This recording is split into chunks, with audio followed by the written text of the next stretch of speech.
খুঁজতেছেন, কারো কাছে কোনো সন্ধান পাইলেন না।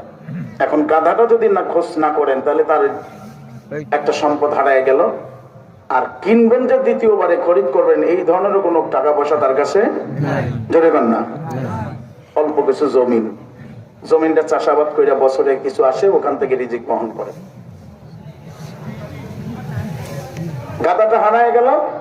আর একজন এসে খবর দিল যে আপনি তো নামাজে যাবেন, কিন্তু পাশের জমিওয়ালা খেতে পানি দিচ্ছে, আমার কাছে বলছে আপনি যদি তার সাথে দেখা না করেন পানির লাইন ঘুরিয়ে দেবে, আর যদি কোনো মতের সাথে ঘুরেই যায় তা এই বছরে আর পানি পাবেন না।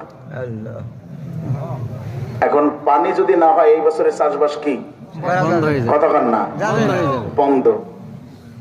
এই দুইটা স্ত্রী ঘর থেকে ডাক দিয়ে বলতেছে নামাজে তো যাবেন, গতকালকে গমের বস্তা দিয়ে আসছিলেন মিলে, ওই গমের বস্তা ভাঙানো আটা যদি ঘরে না দিয়ে যান তাই দুপুরেও খাবার বন্ধ, রাত্রেও বন্ধ। কারণ আমরা না খেয়ে থাকতে পারবো, ছোট ছোট বাচ্চারা ওরা কি করবে? এখন কয়টা বিপদ হলো? একটু জোরে কর না ভাই। তিনটা, একটাও কি কম না? গাদা হারায় গেলে গাদা পাবে না, কেনার মতো অর্থ নাই, খেতে পানি না দিলে এই বছরের চাষ হবে না, আর আটার বস্তা না এনে দিলে দুপুর আর রাত্র উপবাস। কয়টা হইলো? তিনটা। আর সামনে হইলো কি? জোরে কর না। তাও কি নামাজ? জুমার নামাজ। সাহাবী একটু সময় স্থির হয়ে যাবে, খানিক পরে সব বাদ দিয়েছে, না ওদিকে যাওয়া যাবে না, আগে আমাকে নামাজ পড়তে হবে। জোরে কর না সুবহানাল্লাহ।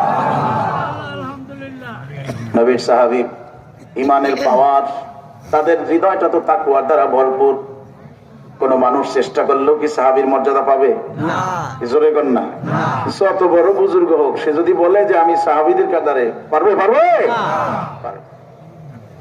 যাদের হৃদয়টাকে আল্লাহ পবিত্র করে দিয়েছেন, তাকওয়ার মাধ্যমে ভরপুর করে দিয়েছেন, যাদেরকে আল্লাহ পাক রব্বুল আলামিন গুনাহ থেকে মাহফুজ রেখেছেন, যাদের মর্যাদা হলো আকাশের নক্ষত্র সমতুল্য, যাদের পথ এবং মতে চললে বান্দা হেদায়েত প্রাপ্ত হয়, যাদের ইবাদতের প্রশংসা স্বয়ং আল্লাহ নিজে করেন, যাদের ব্যাপারে আল্লাহ খুশি তারাও আল্লাহর উপরে খুশি। আল্লাহু আকবার বলেন।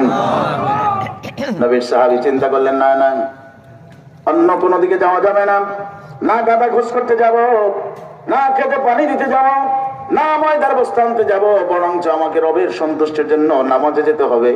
সাহাবী চললেন নামাজের দিকে, মসজিদে হাজির হলেন, জুমার নামাজটা ঠিকঠাক মতো আদায় করলেন, কোনো তাড়াহুড়া নাই, অন্য কোনো টেনশন নাই।